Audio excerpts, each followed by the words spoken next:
مساء الخير على كل المصممين والمبدعين اللي بيشوفوا الفيديو ده.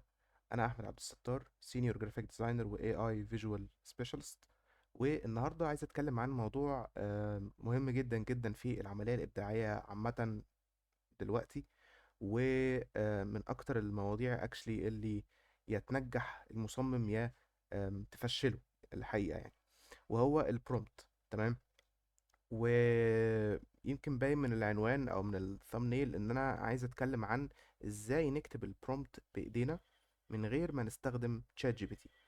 طيب يا ابو حميد، دلوقتي تشات جي بي تي انا بستخدمه علشان انا مش بعرف اكتب برومبت، علشان انا مثلا لما باجي اكتب برومبت النتيجه بتطلعش زي ما انا عايز، علشان يسرع العمليه شويه، علشان يطلع الحاجه زي الريفرنس، ايا كان الاسباب، او حتى عشان ما اعرفش مصطلحات، ما اعرفش اكتب انجليزي مثلا. ايا كانت الاسباب، انا بشوف انه الحل مش اننا نستخدم تشات جي بي تي نهائي عشان نحل المشاكل دي. طيب ليه انا بشوف انه ما ينفعش او مش انسب حاجه ان احنا نستخدم تشات جي بي تي؟ لانك مع استخدامك للتشات جي بي تي عشان تكتب البرومبت انت بتخسر الثلاث حاجات دول. تمام. ايه الثلاث حاجات دول؟ اول حاجه بتخسرها هي الاستاتيكس. يعني ايه الاستاتيكس؟ الاستاتيكس اللي هي الستايل الفني او الجماليه بتاعه التصميم. خلينا متفقين انه تشات جي بي تي او وات ايفر الاي اي موديل اللي انت بتتكلم معاه وبتاخد منه البرومبت، هو مش بيفكر كمصمم. تمام. الا لو انت وصلت لمرحله من البرومبت انجينيرنج اللي انك تخليه يفكر كمصمم. ولكن في المرحله دي انت هتكون اوريدي قادر تكتب البرومبت بتاع الاي اي ايمج جنريشن بايديك يعني. فخلينا نفترض ان انت لسه ما وصلتش للمرحله دي، فبالتالي انت مش هتخليه يقدر يفكر كمصمم. تمام. هيفكر ان جنرال كمتفرج عام. وبالتالي المتفرج العام ده مش متدرب ومش فاهم يعني ايه فيجوال ستايل، يعني ايه خلي الصوره شكلها حلو، يعني ايه خلي الصوره بتتبع قواعد التصميم. وبالتالي هو مش هيعرف يكتب لك برومبت يراعي كل الكلام ده. فبالتالي اول حاجه انت بتخسرها هي الاستاتيك. انت ممكن تكون شايف الصوره اللي بتطلع من البرومبت اللي هو بيديها لك كويسه، ولكن هل هي اوف هاي كواليتي؟ هل هي احسن حاجه ممكن توصل لها؟ هل هي احسن نتيجه؟ الاجابه لا. فدي اول حاجه انت بتخسرها. تاني حاجه انت بتخسرها هي الكنترول. يعني ايه الكلام ده؟ يعني انت هتبقى البروسيس بتاعتك عامله ازاي؟ البروسيس بتاعتك هتبقى غالبا انك بتجيب ريفرنس من بيهانس مثلا او بنترست او وات ايفر، وتديه تبعته ل تشات جي بي تي. صح كده؟ حلو. تشات جي بي تي يدي لك برومبت، تاخده تروح على نانو بنانا مثلا. تمام. فنانو بنانا يطلع لك صوره. طيب انت هنا فين الكنترول بتاعك على التعليمات اللي بتروح لنانو بنانا؟ ما عندكش. انت هنا بتاخد اللي بيطلع هنا بتحطه هنا وخلاص. طيب انت لو مش فاهم ازاي تكتب البرومبت، ازاي تنسق البرومبت، ايه اللي بيخلي البرومبت يطلع صورة حلوة، وازاي او ليه او امتى بيطلع صورة وحشة، لو انت مش فاهم كل الكلام ده فانت ما عندكش كنترول على المرحلة دي، واللي هي اصلا اهم مرحلة. المرحلة اللي انت بتحط فيها الدايركشن والفكرة والستايل اللي انت عايزه وكل حاجة علشان تطلع الصورة. صح كده؟ فبالتالي انت هنا ما عندكش كنترول نهائي، وما تقدرش تتوقع بنسبة كبيرة ايه الصورة اللي ممكن تطلع لك. تمام. وانت كمصمم انت دورك انك يبقى عندك كنترول، انت لازم يبقى عندك كنترول، والا لو ما عندكش كنترول. انا ممكن حاليا وده مش بعيد يعني، ده بيحصل اوريدي في اوتوميشنز دورها انها تبعت ريفرنسز لتشات جي بي تي وتاخد منه برومبت وتبعتها لنانو بنانا، وبعد كده تاخد منه الصور وتعمل لها بابليشنج كمان. فيبقى انت ايه الفرق بينك وبين الاوتوميشن دي؟ والاوتوميشن دي على فكره شغاله 24/7 في 24 ساعه طول ايام الاسبوع، ما بتاخدش اجازات، ما بتاخدش مرتب، بتاخد سبسكريبشن معين وخلاص، ما بتشتكيش. تمام. فانت كده يعني ميزتك ايه عن عن الاوتوميشن دي؟ ولا حاجه في الاخر. تمام. فدي تاني حاجه انت بتخسرها وهي الكنترول. تالت حاجه انت بتخسرها هي الديفلوبمنت. يعني ايه؟ احنا كمصممين الديفلوبمنت بتاعنا مش بس مرتبط بان احنا نصمم على فوتوشوب او الستريتور، او نطلع او نستخدم افكتات اكتر، او نستخدم دروب شادو اكتر، او مش عارفه ايه. احنا التطور بتاعنا مش مرتبط بس بالاكسكيوشن، ولكن مرتبط كمان بالتفكير مرتبط بتفكيرنا الابداعي. تمام. الديفلوبمنت بتاعنا مرتبط 100% ب انت بتفكر ازاي، انت بتاخد قرارات صح في التصميم بتاعك ولا لا، انت بتطلع بافكار ابداعيه ولا لا، انت بتعرف تختار ارت دايركشن ولا لا، انت بتعرف، لو بتعرف تختاره طيب الارت دايركشن، هل بتعرف تلتزم بيه، هل بتعرف تطبقه بطرق كتير في تاتش بوينتس كتير. فبالتالي انت كديفلوبمنت لما بتسلم عقلك وبتسلم البروسيس دي لتشات جي بي تي، انت مش هتتعلم حاجه. انت في النص، انت المفروض لما تشوف الريفرنس تبدا انت تبص على الريفرنس، تحلل الريفرنس، تفهم الريفرنس، تعرف هو ليه حلو، ايه الحلو اللي فيه وتبدا تنفذه، ايه الوحش اللي فيه وتبدا تتجنبه. انما لما تعتمد على تشات جي بي تي في الموضوع ده، ان هو يفكر في الريفرنس وهو يديك البرومبت، وانت ما عليك ان انت تاخد البرومبت كانك شايل شنطه توديها النانو بنانا وخلاص كده، يبقى انت هنا مش بتتطور نهائي. فلو انت جونيور هتفضل جونيور، لو انت ميد ليفل هتفضل ميد ليفل، لو انت سينيور هتفضل سينيور، مش هتعلى لمرحله ارت دايركتور مثلا او تيم ليدر او وات ايفر. تمام. فانت هنا بتخسر تالت حاجه وهي الديفلوبمنت. معنى اصح انت بتخسر مستقبلك كديزاينر في السوق. تمام. وخليني اقول لكم ان يعني مستقبل السوق ده دلوقتي معتمد على دي. خلاص كلنا بقينا بنعرف نكسكيوت، يعني تقريبا يعني كلنا بقينا بنعرف نكسكيوت حاجات هاي كواليتي، لان معانا التولز اللي تخلينا نعرف نعمل ده. ولكن اللي بيفرق اوتبوت او عن اوتبوت او تصميم عن تصميم حاليا هو التفكير، مش الاكسكيوشن. فاهمين قصدي؟ فده ليه انا بشوف انه ما ينفعش تستخدم تشات جي بي تي في توليد او كتابة البرومبت. حلو. اتمنى اكون اقنعتك. طيب لو اقتنعت فتعالى معايا نحل بقى كل المشاكل اللي احنا اتكلمنا عليها في الاول. لو انت مش بتعرف توصف، لو انت النتيجة الاخر بتطلع زي ما مش زي ما انت عايز لما تيجي توصف انت، لو انت ما بتعرفش انجليزي، لو انت ما بتعرفش مصطلحات، خلينا نفهم الطريقة الصح لكتابة البرومبت بنفسك، والطريقة اللي هتخليك تقدر تحتفظ بالاستاتيكس، تقدر تحتفظ بالكنترول، وتقدر تطور من نفسك مع الوقت. تمام. ايه هي الطريقه؟ الاول خلينا نفهم ايه هو البرومت اساسا. حلو. البرومت باختصاره من غير فزلكه هو وصف لصوره. البرومت هو ايمج ديسكريبشن بس، من غير اي حبشتكنات.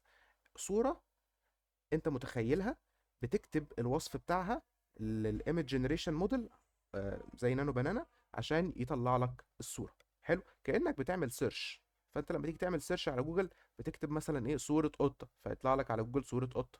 هنا نفس الكلام، انت بتعمل سيرش على صوره معينه فنانو بنانا بيطلعها لك، وعلى حسب قوة الديسكريبشن بتاعك وعلى حسب قدرتك على ذكر التفاصيل وتحديد التفاصيل بتطلع لك صورة بكواليتي أعلى، وبتطلع لك صورة ماتشنج الصورة اللي في خيالك. خلينا ناخد مثال عشان نفهم الموضوع أكتر. تخيل أو سألت يعني مثلا، خلينا أسألك سؤال الأول، خلينا أسألك سؤال.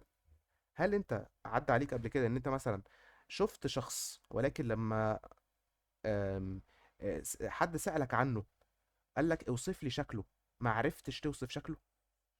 جيت حاجه كده تحاول تتخيل او تفتكر هو شكله عامل ازاي، ولكن ما قدرتش تفتكر تفاصيل، فكل اللي قلته عليه ده مثلا انه مثلا وشه طويل وبخدود وودانه كبيره واقرع مثلا. طيب التفاصيل تفاصيل عامه جدا جدا جدا، وبالتالي انت ما قدرتش توصل آم، يعني شكل الراجل بدقة. تمام. اكيد مر عليك الموضوع ده، وده ليه؟ لان احنا حاليا عينينا مش مدربة انها تركز في الملامح وتبدأ تحلل الملامح وتبدأ تحتفظ بيها او تحفظها. تمام. وتبدأ وكمان يعني حصيلتنا اللغوية ما بقتش قادرة بشكل كبير انها تعبر عن الملامح دي بشكل كويس. بمعنى ايه؟ زي ما قلنا، انت لو مركز في لما لمحه هتقول عينه اليمين، هتبدأ تقسم يعني عينيك. لو انت عينيك متدربة على انك تحلل ملامح الناس، هتبدأ عينيك تلقائيا تقسم وشه لحتت، فتقول ده عينيه اليمين مثلا واسعة، عينيه الشمال مرخية شوية ونازلة لتحت سنة. طيب مناخيره طويلة بس من تحت هنا عريضة، في ناس بتبقى مناخيرها طويله من فوق لتحت رفيعه، وفي ناس بتبقى مناخيرها طويله من فوق رفيعه من تحت عريضه مثلا يعني. ودانه اليمين مثلا مدببه، ودانه الشمال مدوره سنه. دقنه ناعمه، دقنه مدوره مش مدببه. تمام.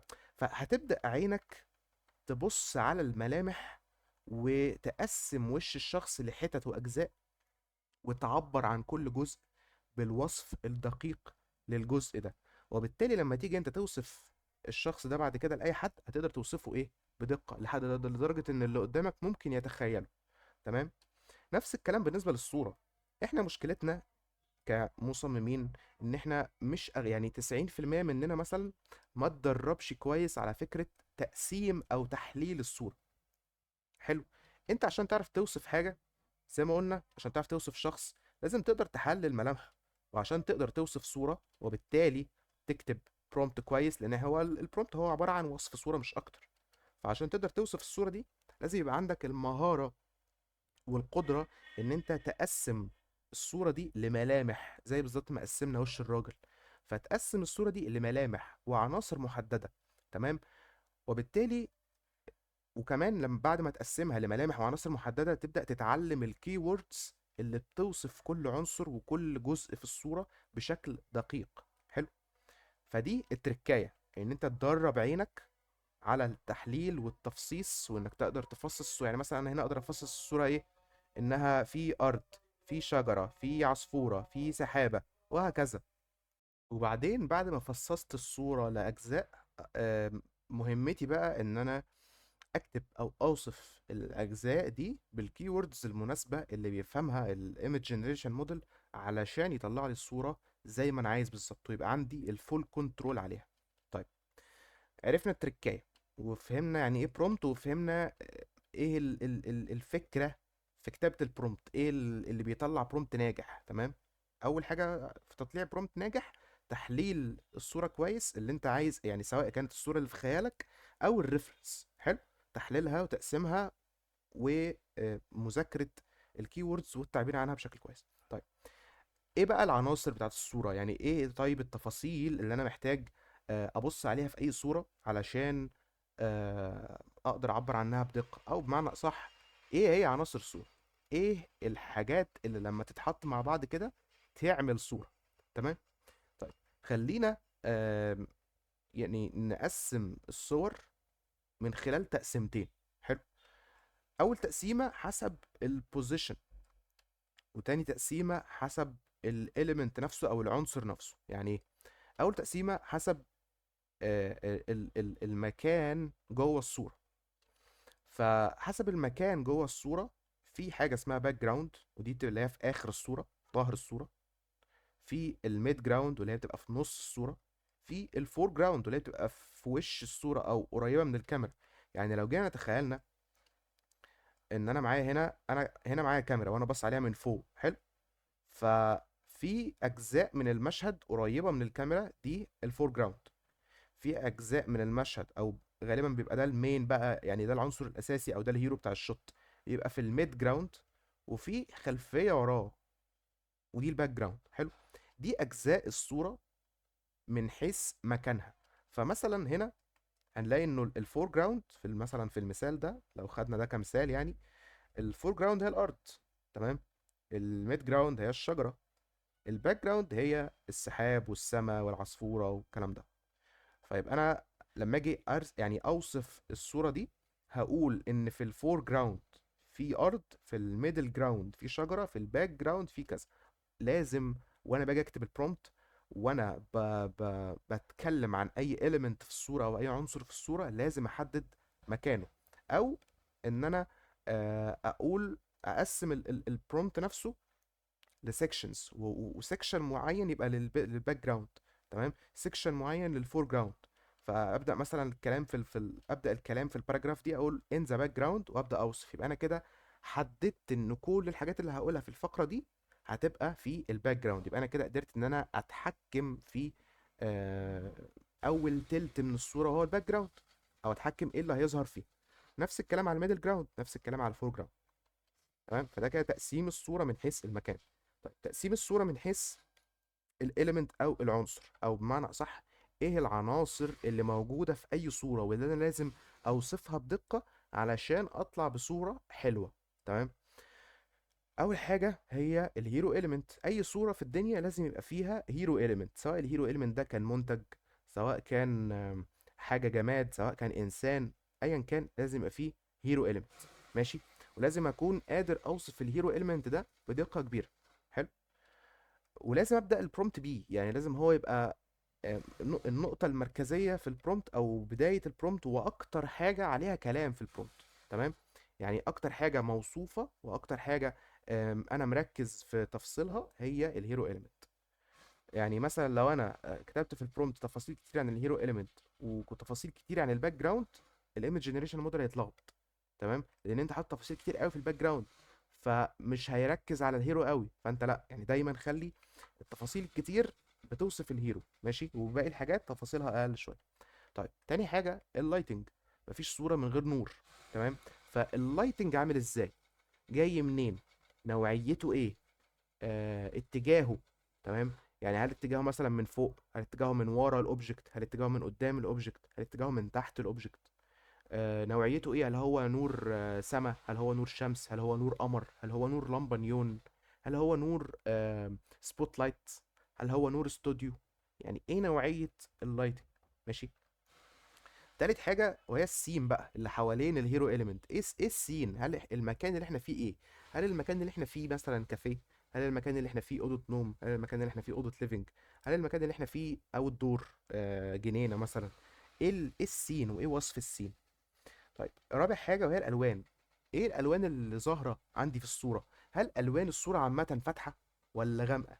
هل ألوان الصورة عامة وورم أو حارة ولا ألوان باردة؟ ماشي. اللي بعده، إيه الماتيريالز أو التكستشرز اللي موجودة في الصورة؟ يعني هل الصورة فيها مثلا هل الهيرو إليمنت ده ليتس سي منتج مثلا، لو الهيرو إليمنت ده منتج، فالطبيعي ان المنتج مثلا ممكن يكون محطوط على حاجه، ماشي، محطوط على ترابيزه مثلا. فهل الترابيزه دي خشب ولا الترابيزه دي رخام ولا الترابيزه دي متغطيه بغطا قماش؟ ولو قماش فالقماش ده مثلا حرير ولا كتان؟ لو متغطيه ولا متغطيه مثلا بفرو؟ يعني ايه الماتيريالز والتكستشرز بتاعت كل اوبجكت في السين؟ لازم توصف بدقه الماتيريالز دي. طيب، اللي بعده الكاميرا. هل المشهد ده متصور من فوق؟ يعني هل الكاميرا بص على المشهد من فوق ولا الكاميرا بص على المشهد من تحت؟ ماشي. ولا الكاميرا بص على المنتج من قدامه بالظبط؟ ماشي. ولا الكاميرا بص على المنتج من الجنب ولا من ظهره ولا من انهي اتجاه؟ تمام. بعد كده الكومبوزيشن. يعني هل الصورة الكومبوزيشن بتاعها معتمد على فوكال بوينت في النص؟ يعني هل لو دي الصورة مثلا فالمنتج هيبقى في النص بالظبط كده، فيبقى ومثلا والنص اليمين من الصورة، يعني معلش انا هنا راسم بالغلط بس يعني انتوا فاهمين الفكرة، هل مثلا النص اليمين من الصورة زي النص الشمال من الصورة، فيبقى الكومبوزيشن كده سيمتريكال؟ ولا المنتج مثلا هيبقى في التلت؟ تمام، لو دي مثلا الترابيزه فالمنتج هنا، فالمنتج كده في تلت الصوره. ف... فيبقى انا كده بستخدم حاجه اسمها رول اوف ثيردز او قاعده الاتلات. يعني ايه الكومبوزيشن؟ ايه المكان؟ لازم توصف مكان الحاجه، لازم توصف المنتج فين بالظبط في الصوره. هل هو في نص الصوره، هل هو في التلت، هل هو تحت، هل هو فوق؟ تمام. في نفس الوقت لازم توصف ايه المكان اللي هيبقى فيه نيجاتيف سبيس. تمام. النيجاتيف سبيس او المساحه الفاضيه. تمام. المساحه الفاضيه اللي هو مثلا انا مثلا هعمل ديزاين، فمحتاج ان انا احط التكست هنا في المنطقه دي، فيبقى انا لازم اقول في البرومبت ان انا عايز المنتج يبقى على الرايت ثيرد او التلت اليمين، وانه النص الشمال من الصورة كله عبارة عن نيجاتيف سبيس، عشان يبقى عندي يطلع لي المساحة دي في الصورة فاضية او مش فاضية، يطلع ما فيهاش زحمة، عشان اقدر ان انا احط التي او في بتاعي. ماشي. فدي الكومبوزيشن. اخر حاجة المود. المود دي حاجة انا يعني انا بسميها يعني تسمية شخصية مني. المود ده اللي هو نوعية الصورة. هل هي صورة واقعية؟ هل هي صورة رياليستيك؟ ولا هل هي صورة كرتونية؟ هل هي مثلا صورة بستايل 3D بيكسار مثلا؟ لازم برضو احدد آه النوعيه بتاعت الصوره. تمام. حتى لو هو باي ديفولت مثلا الايمج جنريشن بيطلع صور رياليستيك، برضه لازم اقول رياليستيك. يعني اي نعم هو في الغالب الديفولت بتاع الايمج جنريشن موديل انه بيطلع صور رياليستيك او واقعيه كانها متصوره في الحقيقه، بس انا برضو لازم اقول رياليستيك، لان ده بيساعده على يعني انه يطلع الواقعيه بشكل اكبر وبشكل اعلى. تمام. طيب خلينا ناخد امثله على شويه كيوردز ل بعض الاليمنتس دي. مثلا الاضاءه، هنلاقي هنا انه الاضاءه بتختلف في كل صورة من دول حسب الكيورد اللي انا مستخدمها في البرومبت. فهنا مثلا انا هنا قايل ان انا عايز bright daylight lighting، هنلاقي الاضاءة عاملة كده. fluorescent overhead، fluorescent اللي هي اللمبات النيون دي او الفلوريسنت دي. تمام. واوفر اللي هي من فوق، overhead اللي هي من فوق على السطح، على السوق، على السقف، سوري. overcast afternoon، overcast اللي هي بتبقى ايه، شايفين الاضاءة هنا diffused ازاي؟ بصوا هنا الإضاءة متوزعة قوي وناعمة ازاي، ده اللي اسمه اوفر كاست. وافتر نون اللي هي ساعة العصاري، الساعة 4 الساعة 5، اللي هو الإضاءة بتبقى فيها ضعيفة شوية. هنا مثلا سان رايز أو وقت الشروق أو جولدن اور، فالإضاءة دي برضو جميلة جدا، وشايفين شكلها عامل ازاي. تمام. ديم امبيانت لايت، ديم يعني إضاءة خافتة، امبيانت اللي هي جايه من كل اتجاه ورايحه على كل اتجاه وناعمه، زي ما احنا شايفينها مثلا من الظل، هنلاقي ان الظل ناعم. ليه؟ لان في نور جاي من الناحيه دي ونور جاي من الناحيه دي، فالنور عامه خافت وهادي ومتوزع كويس، فده معنى كلمه ايه، امبيانت. ماشي. هارش ستاديوم لايت، هارش ان الاضاءه قويه، وستاديوم زي ما احنا شايفين هنا الاضواء بتاعه الاستادات. تمام. نايت تايم، إضاءة بالليل. توايلايت أو ساعة الغسق، اللي هو قبل الفجر، أو سوري بعد الفجر بشوية، بتبقى الدنيا مزرقة كده. ودراماتيك سبوت لايت، سبوت لايت على المنتج نفسه أو على المين إليمنت بشكل درامي كده، بشكل فيه كونتراست عالي.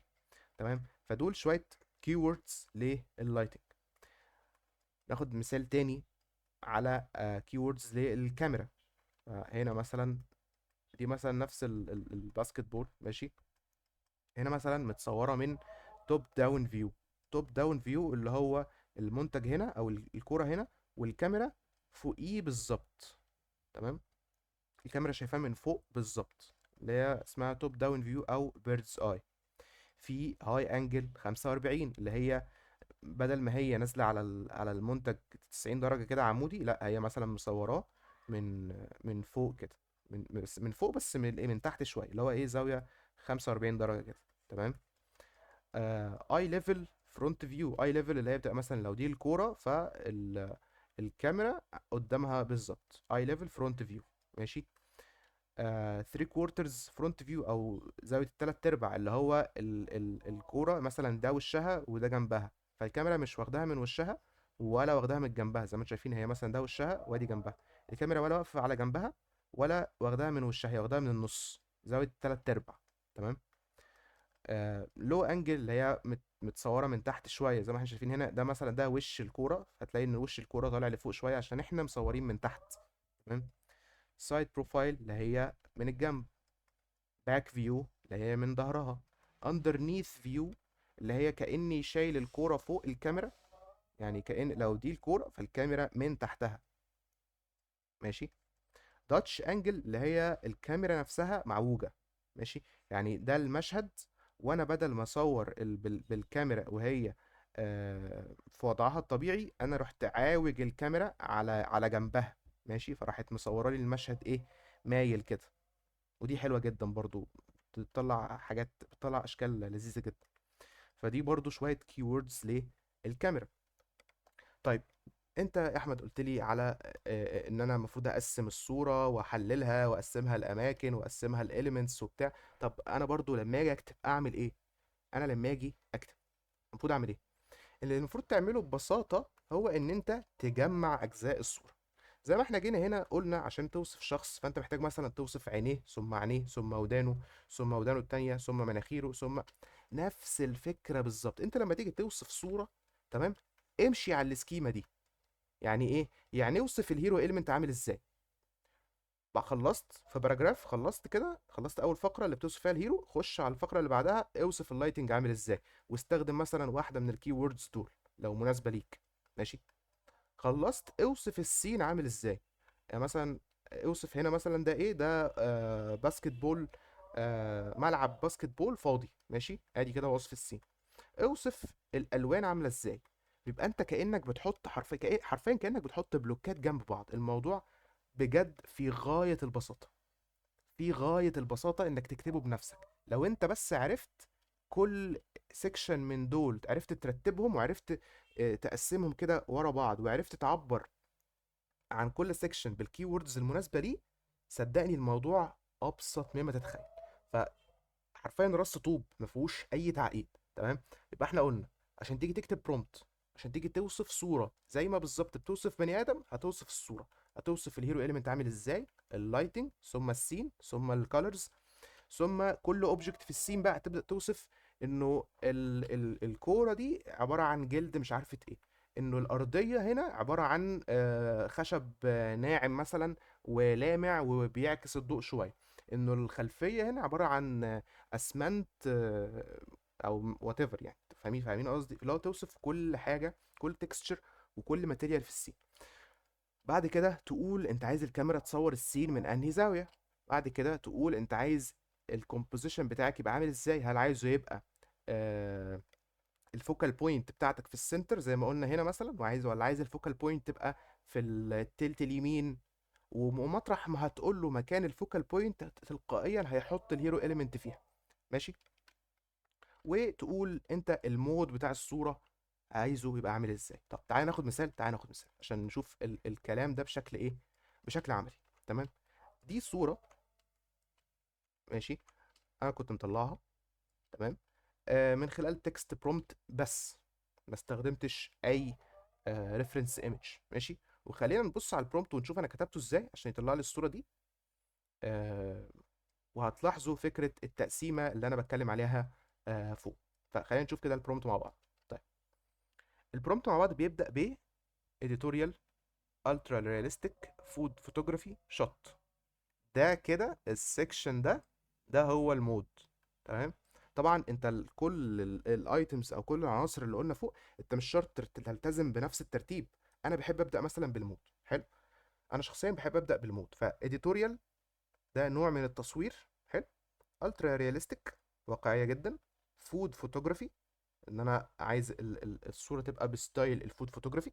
ماشي. بعد كده دخلت على وصف الهيرو element of a tall cup of apple juice made of ribbed glass. ف tall cup of apple juice اللي هي دي. تمام. الكوبايه. حلو. الكوبايه عايزه طويله، وعصير تفاح، و of made of ribbed glass. ribbed glass اللي هو الازاز اللي فيه خطوط ده، اللي فيه حتت طالعه وحتت داخله، اللي فيه تموجات ده. تمام. فانا هنا عملت ايه، انا هنا كده بدات اوصف الهيرو. تمام. وكمان وصفت التكستشر بتاعه. تمام. هتلاقي ان انا ايه، انا هنا اتكلمت على الريبد جلاس اللي هو الماتيريال او التكستشر اللي الهيرو ده معمول منها. فانت برضو مش شرط انه انا كده كده انا ممكن مثلا اخلي الفقره بتاعت الماتيريال دي لوحدها بعدين، واقول انه الكوبايه معموله من كذا، الفازه معموله من كذا، الطبق معمول من كذا. يعني ممكن افصلها، بس انا شخصيا بحب احط جنب كل اليمنت احط الماتيريال والتكستشر بتاعه. حلو. طيب بدأت أكمل وصف الهيرو إيليمنت برضو. The cup is half full. الكوباية نص مليانة. أدي كده إيه، وصف الهيرو. بدأت بعد كده أوصف السين والإليمنتس اللي حوالين الهيرو في السين عامة عاملة إزاي. beside it جنبها في small round crystal plate with half an apple on it. تمام.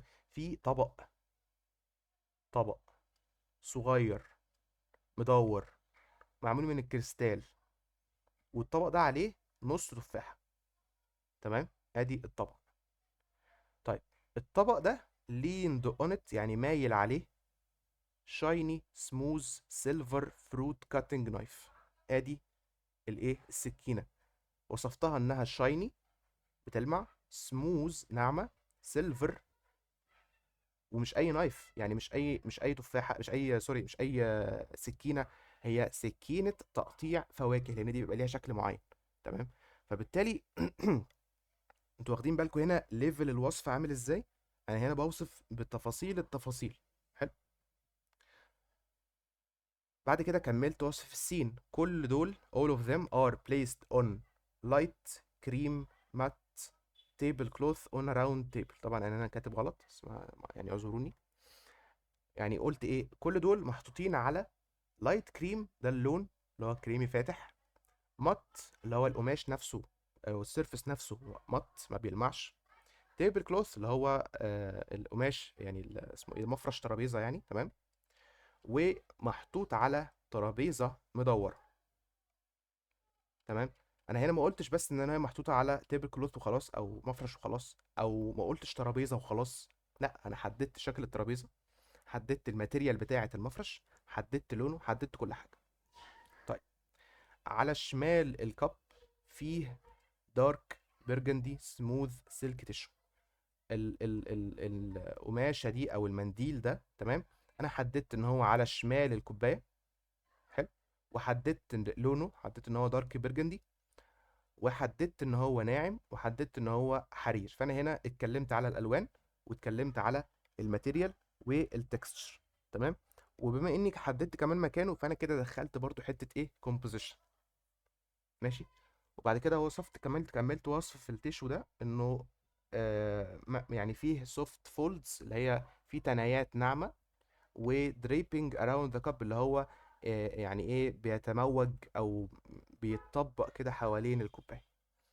وكملت كمان وصف فيه انه فيه جولدن فلورال ornaments stitched along its edges. شايفين اسمها ايه، التطريز ده، ده جولدن. تمام. فلورال اللي هو نباتيه او نباتات او زهور. ornaments اللي هي تطريز. تمام. وستitched اللي هي متخيطه along على طول الادجز او الحواف بتاعه المنديل. حلو كده.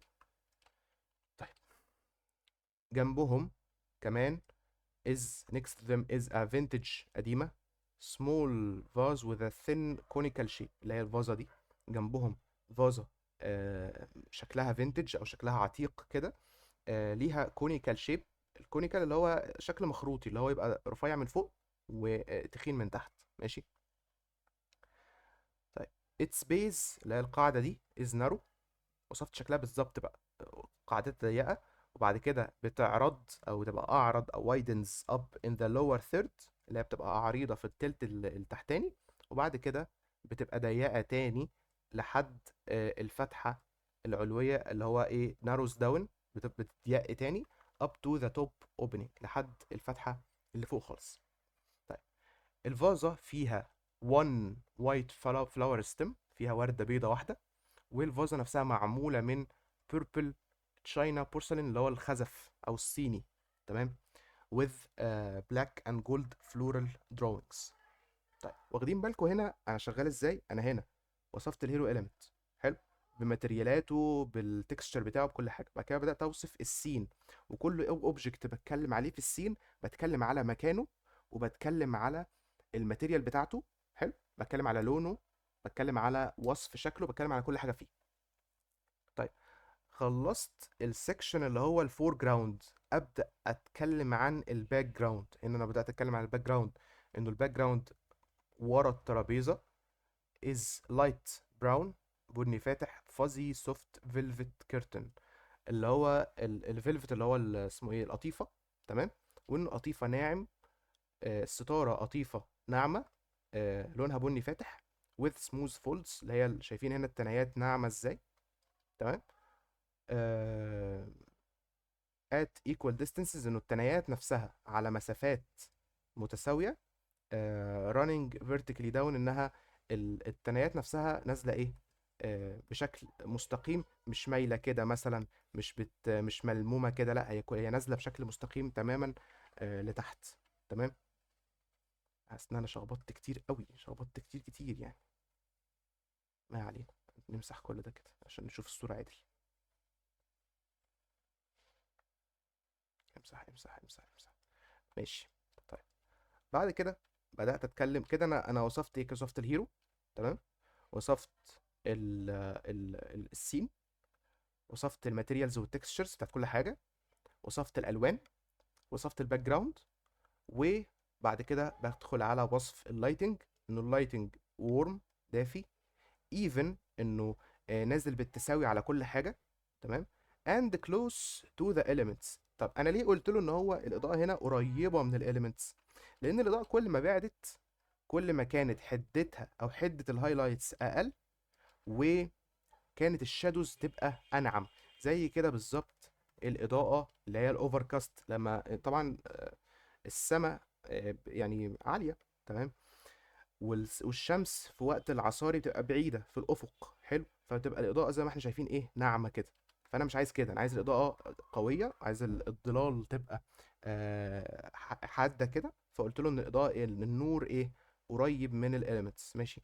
وبعد كده بدأت أوصف كمان الهايلايتس والشادوز عاملة إزاي، إنها diffused highlights على الاليمنتس، ودايركشنال شادوز، يعني الشادوز نفسها واخده اتجاه، حلو، مش تحت مش يعني مثلا الشادو مش تحت الاليمنت وخلاص، ولا مثلا مفرود ومتوزع كده وخلاص، لا، هو واخد اتجاه زي ما احنا شايفين هنا، واخد اتجاه كده، ده برضو واخد اتجاه كده، تمام.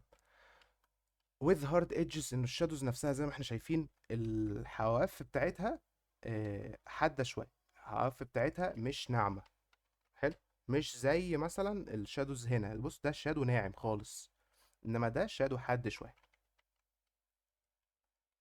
بعد كده دخلت ستيل لايف انسبايرد ارينجمنت، دي حاجه برضه ليها علاقه بالكومبوزيشن، او نوع معين من ترصيص الاليمنتس، يعني اسمه ستيل لايف، بيطلع الصور برضه، الكيورد دي بتطلع الصور حلوه عامه، لذيذه، بتساعد في الكواليتي بتاع الصوره، ان الاليمنتس كلها تكون محطوطه مرصوصه بشكل شيك، ومش متلزقين جنب بعض ولا بعاد عن بعض قوي، لا، هم بينهم وبين بعض مسافات كده ايه، لذيذه، تمام. فدي ستيل لايف انسبايرد ارينجمنت. وبعدين اتكلم بعد كده عن الكاميرا، شالو ديبث اوف فيلد. الشالو ديبث اوف فيلد دي الكي وورد دي يعني بتخلي الفوكس على اليمنت واحد، وكل الاليمنتس اللي حواليه بتبدأ تبلور واحدة واحدة لحد ما الباك جراوند تبقى بلوري خالص، ماشي. فحددت انه عايز شادو ديبث اوف فيلد، شالو ديبث اوف فيلد عشان يبقى فيه فوكس على الكوبايه، وقلت له كمان انه الكوبايه هي الهيرو عشان يبقى الفوكس عليها، وكل الاليمنتس التانية تبدا ايه، تبلور. فهنلاقي مثلا انه الفوكس هنا، الشاربنس هنا حوالين الكوبايه بالظبط، والمنديل مثلا في الحته البعيده عن الكوبايه بيبدا ايه، يبلور. في هنا شارب شويه، بعد كده الايدج بتاع الترابيزه بلوري، الستاره بلوري، وهكذا. فدي فكره ايه، الشالو ديبث اوف فيلد، وانك تحدد له مكان الفوكس. كملت كلام عن الكاميرا، ان انا عايزها ايزومتريك 3 ارباع توب فيو. ايزومتريك 3 ارباع في توب فيو، يعني ايزومتريك هي تقريبا 3 ارباع، انك عايزها تبقى باصه مش من وش الاليمنتس، يعني مثلا مش باصه من وش التفاحه، لا، باصه من ايه، من جنب التفاحه كده، ماشي. وتوب فيو عشان عايز السيرفس بتاع الترابيزه يبقى باين معايا، حلو. اخر حاجه الكومبوزيشن، رول اوف ثيردز كومبوزيشن، ماشي. وفكره الرول اوف ثيردز كومبوزيشن هنا ان انا كنت عايز، طبعا الصوره هنا متقسمه تلاتات، اتلات بالطول وتلات بالعرض، فهنلاقي ان هو بدأ يرتب الحاجات بيزد على كده، يعني حط دول مثلا في التلت اللي تحت، وحط الوردة في التلت اللي فوق، وحط الفازة في التلت اليمين، وحط المنديل في التلت الشمال، وهكذا. فمن نفسه ظبط اللي اوت بتاع الصورة، انها تبقى ماشية على الرول اوف ثيردز ككومبوزيشن. طيب، الموضوع يبان لأول وهلة طويل ومعقد وصعب، ولكن هي كل الفكرة انها حرفيا رص طوب. انا كل اللي بعمله ان انا برص طوب في الصورة، برص حتت في الصورة، بوصف حتة ورا حتة ورا حتة ورا حتة بنفس السكيمة دي، ماشي. فهي السكيمة دي هي الفكرة، دي كل الفكرة، ان انت بس تبقى عارف جوه دماغك ان الصورة متكونة من الكام حتة دول، حلو، ومن التلاتة ريجنز دول، او من التلات مناطق دول، وتبدأ توصف حتة ورا حتة، وتوصف منطقة ورا منطقة بس.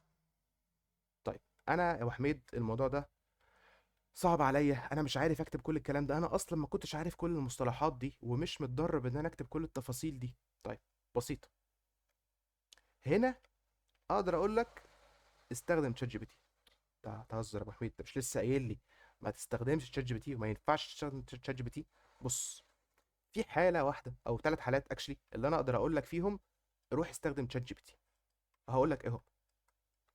امتى تستخدم تشات جي بي تي؟ تستخدم تشات جي بي تي اولا في البرين ستورمنج، لو انت ما عندكش فكره التصميم. تمام. لو انت عندك منتج معين عايز تعمله تصميم ولكن ما عندكش الفكره، فعايز تشوف افكار مختلفه، عايز تجرب حاجات مختلفة، عايز يتعرض عليك أفكار مختلفة وتنقي منها، أو تاخد أفكار وتبدأ تطور منها.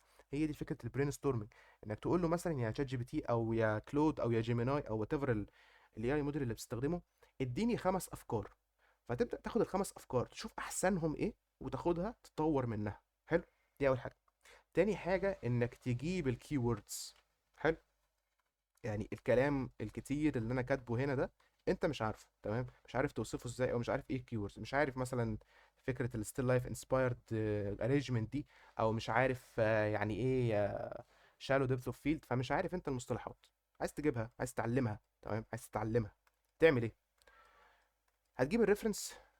ماشي، هتجيب الريفرنس الصوره من وات ايفر السورس بتاعك وتبعتها لشات جي بي تي. بس بدل ما تقول له يا شات جي بي تي اكتب لي برومبت يوصف الصوره، لا، احنا قلنا ما تعملش كده. هتعمل ايه؟ هتقول له اديني كي ووردز. اديني كي ووردز.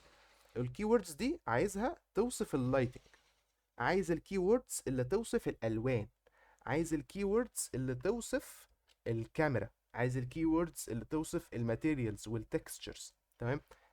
تاخد منه كي ووردز مخصصة ومحددة، وتحدد له انت عايز كي ووردز بتاعت انهي element في الصورة.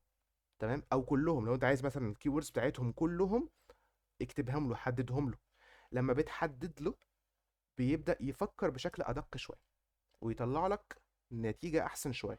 وفكرة ان انت تاخد كي ووردز وفي نفس الوقت انت ممكن تقول له ايه، اديني كي ووردز بالانجليزي وترجمها لي بالعربي. يعني اديني الكي ووردز بتاعت اللايتنج في الصورة دي مثلا، وترجم لي كل كي وورد وفهمني معناها بالعربي. حلو. فانت كده بالتالي انت مش بتاخد برومبت تاخده كوبي بيست على بنانا بنانا وخلاص. انت بتتعلم بلوكات، بتتعلم اجزاء البازل اسمها ايه. حلو. وبتفهم معناها، وبتفهم مع الوقت هتبدأ تحفظها وتستخدمهم انت تلقائيا من غير ما تحتاج. يعني انت اعتقد ان انت بعد ما عرفت مني يعني ايه شالو ديبث اوف فيلد، ويعني ايه فوكس، ويعني ايه الكلام ده كله، تقدر تستخدمها عادي. لو حفظتها تقدر تستخدمها من نفسك. حلو. نفس الفكره.